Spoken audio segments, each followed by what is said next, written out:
you're on Initiative Africa. My name is Asha Sampit. Welcome to this new edition of your weekly magazine featuring Africa on the move through smart innovations and initiatives that work. Let's get on with the show with our top stories today. We meet a Guinean entrepreneur settled in France but with Africa in his heart. Jean Koïvogui is contributing to the development of the continent by perfecting tools for the visualization and processing of satellite data. The results are outstanding and his work has given birth to many applications in the fields of environment, peace, security, but also our daily lives. Here's our guest this week. Seeing exactly what is happening on the ground allows you to make good decisions, anticipate actions, to guide you, predict and plan. It's time for sports. Fitness rooms are developing at full speed in Pointe-Noire to meet the strong demand from enthusiasts of sports activities. I'm overwhelmed. I don't just work in one gym, but in several. I also coach several persons in their homes. Drones that carry bags of blood draw maps or even monitor livestock, these small remote-controlled flying devices have arrived in force in Africa. The return trip used to take 3 hours. Now I have the blood I need 20 minutes after ordering it, and we get it straight to the patient.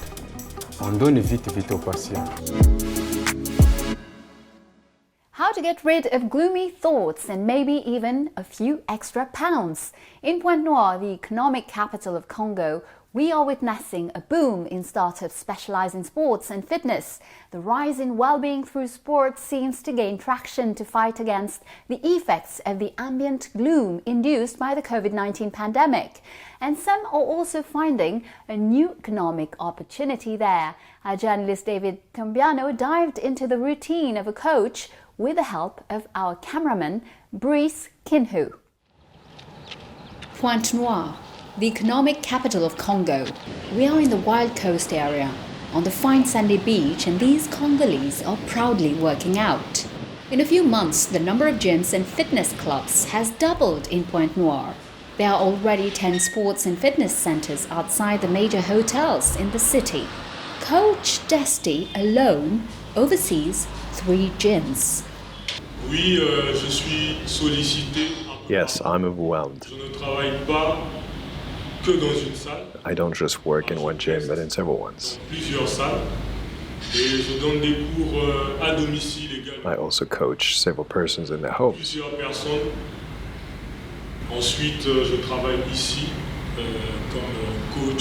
Here I'm the head coach. I teach at the beach. As I told you, I created a concept called No Limit. It helps those who don't really have the means to work out.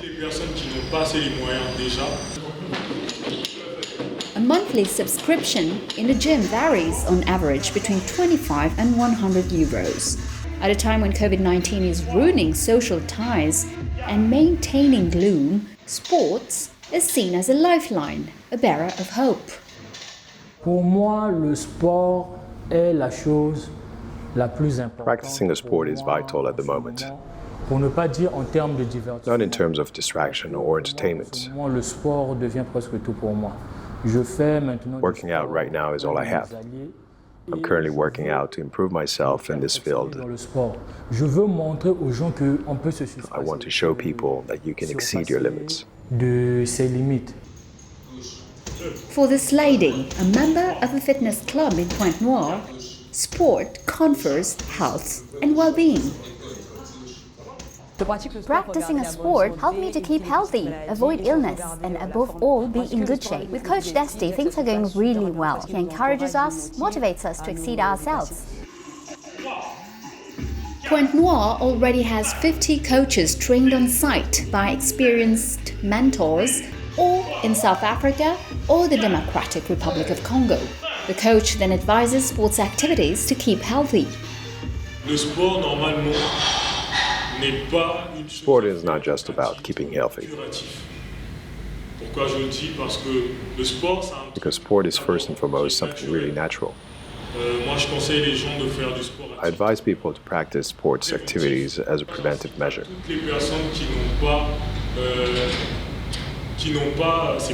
I encourage those who don't have this motivation not to wait for the doctor to tell them to exercise.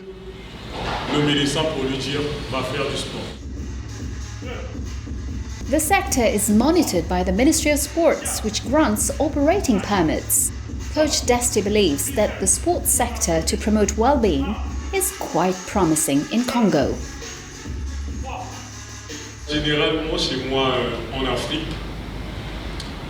Generally back home in Africa, people think that athletes are people who have empty brains, who are not intellectuals, and that sport cannot pay the bills.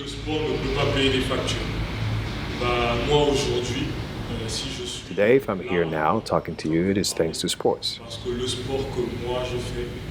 The sports that I teach people, which is good for them and pays my bills today.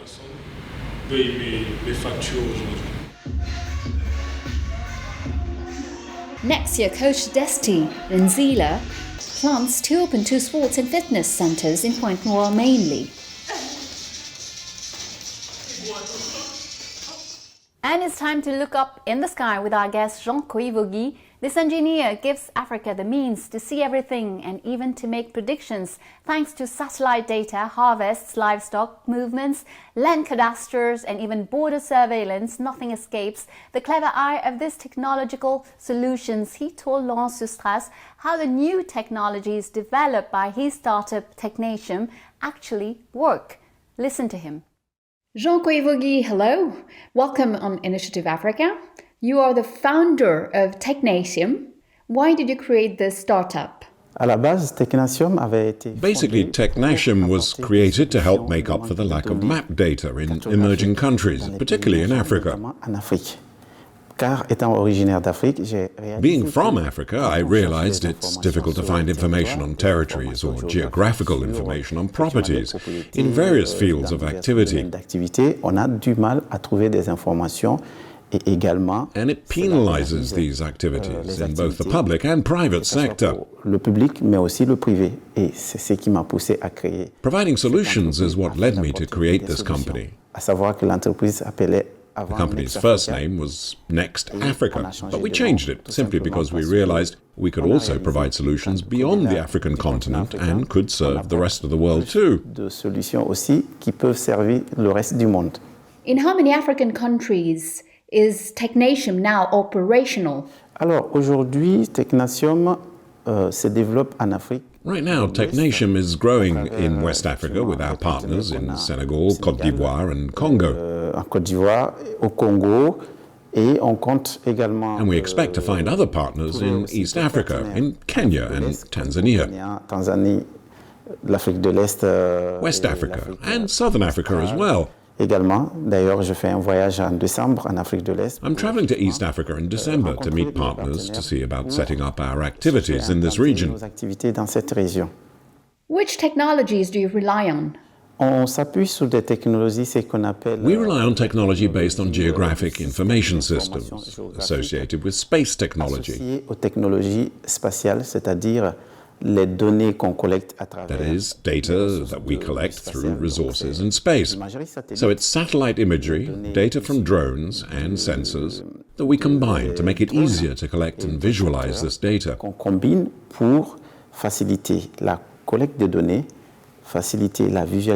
It also facilitates its analysis and processing to enable our customers, such as local authorities or governments, institutions and the private sector, to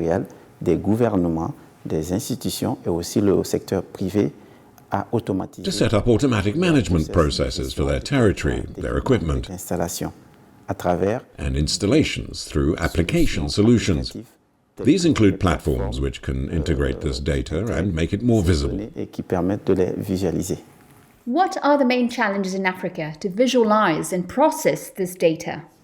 You need to understand the main obstacle in Africa is the lack of information on the importance of data.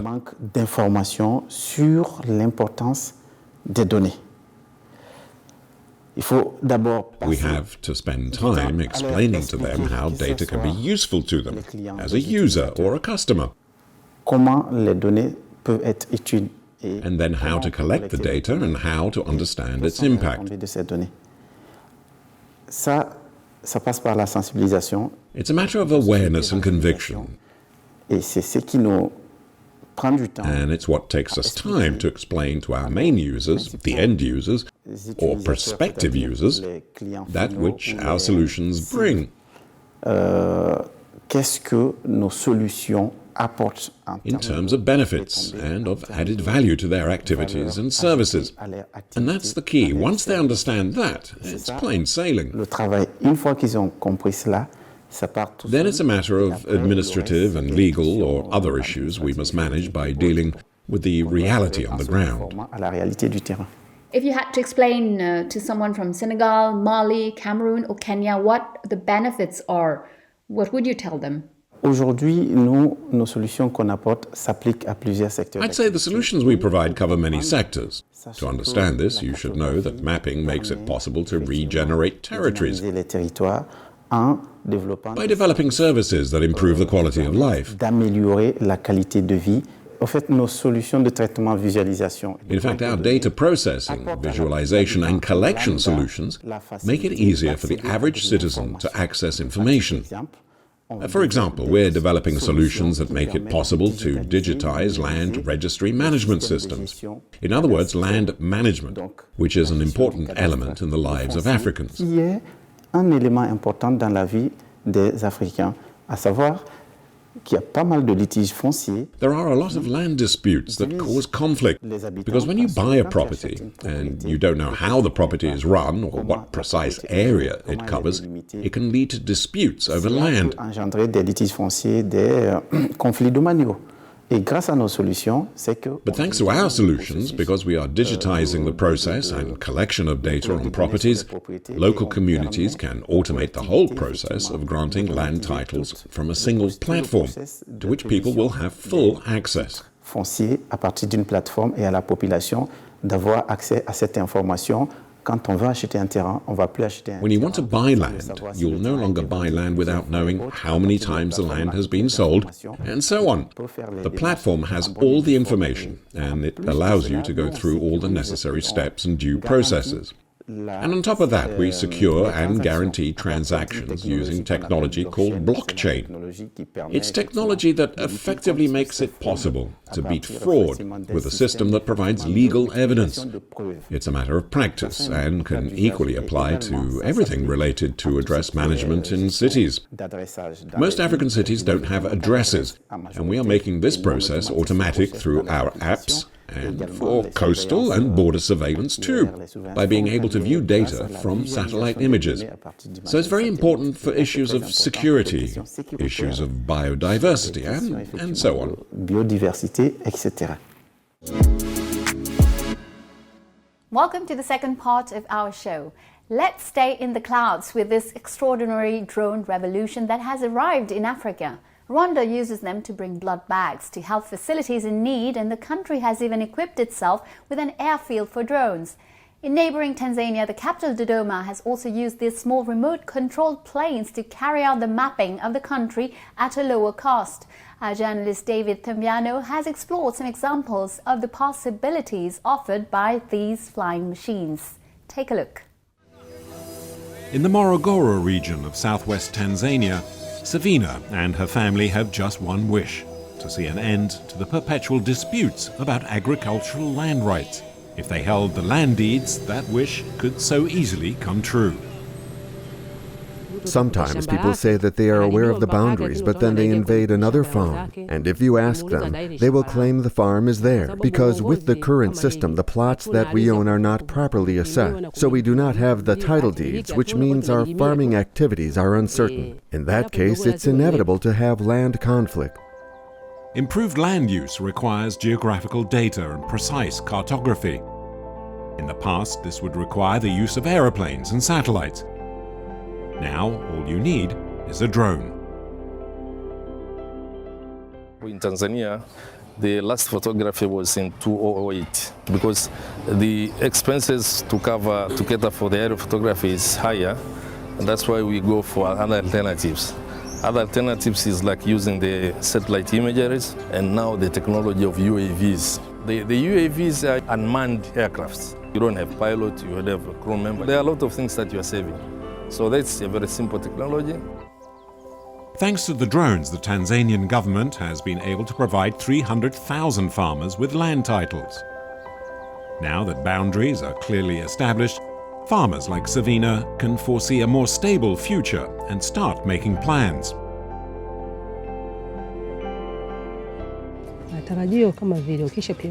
Our expectations are that after they've identified the boundaries of each plot, we will carry on farming, but we will have a title so we can get a loan and invest in our farms, so that we can improve our life.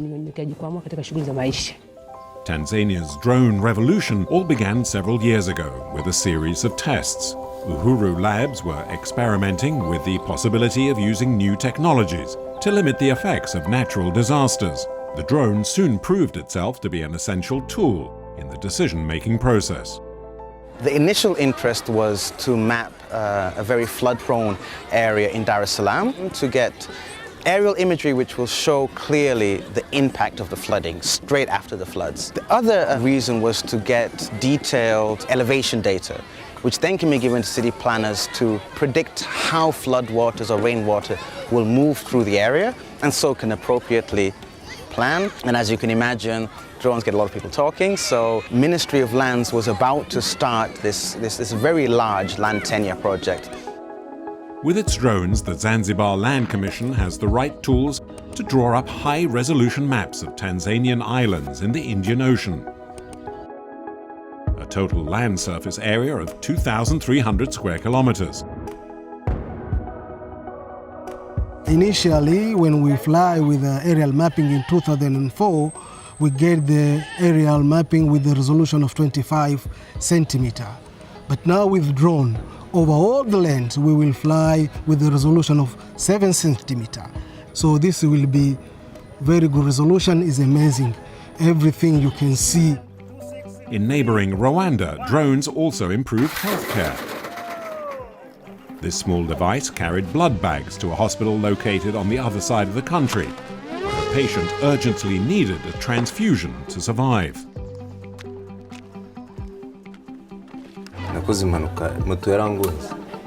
I was walking along when I got knocked down by a motorbike. I got the blood I needed very quickly. It was almost miraculous. I really don't know how to tell you how I felt. It was like a miracle from Jesus. The return trip used to take 3 hours. Now I have the blood I need 20 minutes after ordering it, and we get it straight to the patient. For the past 2 years, the drone has been an integral part of Rwanda's healthcare system. Its mission? To save lives, and it does so by delivering blood bags and medicine to 21 hospitals in the southern and western provinces. Rwanda has even had an aerodrome built for drones and has hired the services of a leading robotics company, Zipline, to handle the drones. The first thing is to expand it to other regions. And secondly, we are looking at other products that can be delivered through with the drones services. There are some vaccines that are used in emergency, like anti-rabies, snake venom, anti-serum. Copy that. Let's do 7, right? If we can find ways in which technology enables the empathy workforce, the health workers, the education workers, and the child care specialists, those who take care of older people, if we can do that, then we might just be able to get out ahead of the wave of technology that we fear is going to lead to huge job losses. Blood from the skies, land disputes diffused, the impact of natural disasters reduced. The use of drone technology has meant a giant leap forward in the process of improving the day-to-day lives of millions of Africans, which inevitably raises a key question. They are cheap, they are effective, and they are versatile. So why aren't African nations jumping at the chance to enroll their services in their development strategies? Let's go back to our engineer, Jean Koïvogui. He tells us about his solutions for peace and the environment, as well as the training of a qualified African workforce for the expansion of his startup. A real mission of transmission, which, according to him, is very dear to the diaspora in France. Let's listen to him. So the applications you're developing can play an important role for peace and the environment. Exactement. Pour la paix, comme je vous disais, dans la sécurité. Oh, exactly. For peace, as I told you, and for security and defense. Seeing exactly what is happening on the ground allows you to make good decisions, anticipate actions, to guide you, predict, and plan. We all know about unchecked urbanization, but thanks to our solutions, our customers, who include government officials and companies, can remain one step ahead, so avoiding problems before they arise. And on biodiversity, we can effectively supervise deforestation, for example. We can supervise the coasts. We can supervise agricultural plots. We can supervise the borders and the acts of maritime piracy and many other things. What led you to take this route, to have this professional ambition in this specific field? Parce que je me suis dit qu'il y a un besoin d'une part. I felt there was a need, a necessity, because it's essential for development, economic and social development. C'est primordial pour nos développements, le développement économique, le développement social et sociétal. Parce qu'aujourd'hui, it's important to realize statistics show that African communities lose more than $30 to $50 billion a year $50 milliards par an à cause de l'imprécision because of inaccurate land registration, and that is a serious shortfall for the communities. Et en mettant à disposition des solutions comme les nôtres, ils vont by using solutions like ours, they can empower themselves, build up confidence, since we give them the means to fight fraud. Phénomène de fraude, et aussi on permet à la population d'avoir. It allows people to have trust in what they do with the solutions we offer. Via effectivement nos solutions. Et sur le plan sécuritaire, in terms of security, look at the crisis in quite a few African regions, whether it's organized crime or piracy or terrorism. À partir de nos outils, effectivement, de using our surveillance tools, we will be able to predict, look at what may happen and see what's going on, supervise coastal, cross-border movements and so on, and receive early warnings before ill-intentioned people can act, allowing officials, the government and the armed forces to intervene in a timely manner. Donc, l'outil décisionnel. As a result, the tool is essential to guarantee peace, strengthen security, and develop economic activities. Because for there to be effective investments, security will need to be reinforced. You intend to expand on the continent. Are you going to find the local workforce sufficiently well-trained to ensure the development of your company? Alors, effectivement, c'est une très bonne question dans la mesure. Yes, in fact, it's a very good question insofar as while the workforce in Africa has some training, it still needs more, especially in this area. And that's why our strategy is based on the creation not only of jobs, but also instruction of our future employees. Non seulement de l'emploi, mais la formation de nos employés futurs. Donc, des personnes qu'on va employer. The people we will employ will receive training in understanding the scope of the technology and how it is managed. In short, passing on the skills to properly manage and use the services and solutions we offer. And that goes for all business. When you want to invest in a particular activity, the personnel must be up to the task. That's especially true in Africa, where it's necessary as we, the diaspora, think about transferring or transmitting our know-how and our skills to the next generation and those who are on the continent. Jean Koïvogui, thank you very much for your time. Je vous en prie. Well, that's it. Initiative Africa is over for today. You can, of course, find Jean Koïvogui's interview and the replay of our programs on our news website, africaonair.com. Of course, you can also find us on all our social media channels. Feel free to share, like, and comment with the hashtag Initiative Africa. And don't forget, next week, same time, same channel, I'll see you again with a new edition of Business Africa. Have a great week and goodbye.